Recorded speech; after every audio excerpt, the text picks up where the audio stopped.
Assalamualaikum warahmatullahi wabarakatuh. Perkenalkan, nama saya MH Rifa Alaki dengan NIM 22050100089. Sebelum itu, saya di sini akan mempresentasikan tentang usulan penelitian saya yang berjudul Hukum Korporasi. Latar belakang, korporasi adalah sebutan yang lazim dipergunakan di kalangan pakar hukum pidana untuk menyebut apa yang biasa dalam bidang hukum lain, khususnya bidang hukum perdata sebagai badan hukum. Adanya korporasi sebenarnya terjadi akibat dari perkembangan modernisasi pada zaman dahulu.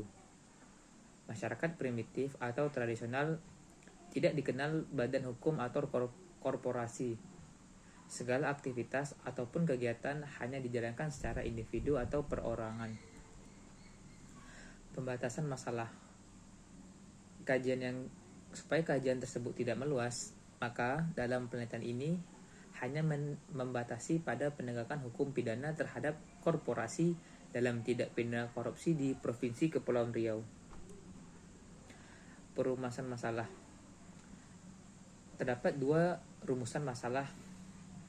Satu, bagaimana formulasi tindak pidana yang dilakukan oleh korporasi pada Kitab Undang-Undang Hukum Pidana.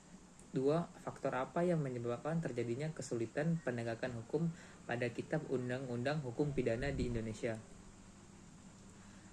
Tujuan penelitian ialah untuk menganalisis formulasi tindak pidana yang dilakukan korporasi pada Kitab Undang-Undang Hukum Pidana dan menganalisis faktor apa yang menyebabkan kesulitan dalam penegakan hukum pidana pada Kitab Undang-Undang Hukum Pidana.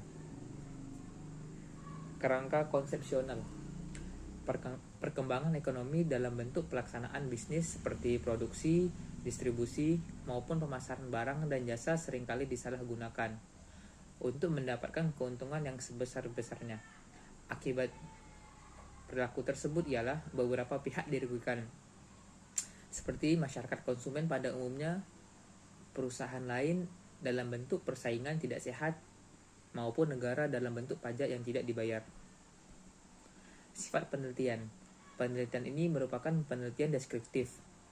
Penentuan jenis deskriptif didasarkan pada argumen bahwa penelitian ini menggambarkan sejumlah variabel yang berkenaan dengan masalah dan unit yang diteliti.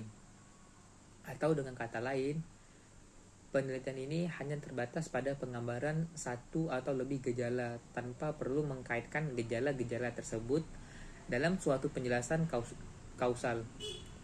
Penelitian ini merupakan penelitian hukum normatif yang lebih mengarah kepada pemahaman terhadap urgensi dan pola pemidanaan tindak pidana di lingkungan oleh korporasi. Ruang lingkup penelitian. Penelitian ini mencakup dua hal. Yang pertama ialah berkaitan dengan urgensi pertanggungjawaban pidana lingkungan hidup oleh korporasi. Kedua ialah pola pemindanaan yang ideal terhadap korporasi sebagai pelaku delik lingkungan hidup. Pendekatan. Penelitian ini menggunakan dua pendekatan, yaitu pendekatan kasus atau bisa disebut case approach dan pendekatan konseptual, yaitu conceptual approach.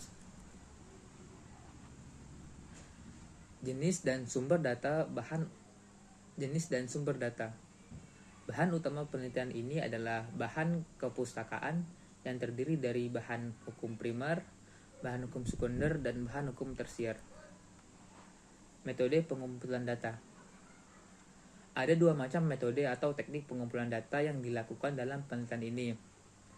Yang pertama ialah penelitian ini akan memusatkan perhatian pada bahan tertulis berupa literatur hukum pidana dan peraturan perundang-undangan yang berkaitan dengan masalah yang diteliti.